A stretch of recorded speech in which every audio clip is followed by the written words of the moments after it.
Hello people, today I'll show you how to enable the auto chat translator in Roblox.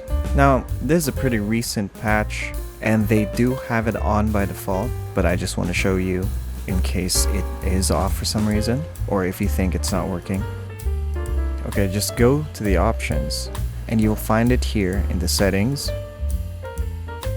There, automatic chat translation. Switch that on or off, and I just want to mention these are the currently supported languages. There's also an option to view the untranslated chats if you're a bit curious on where the chat is from actually.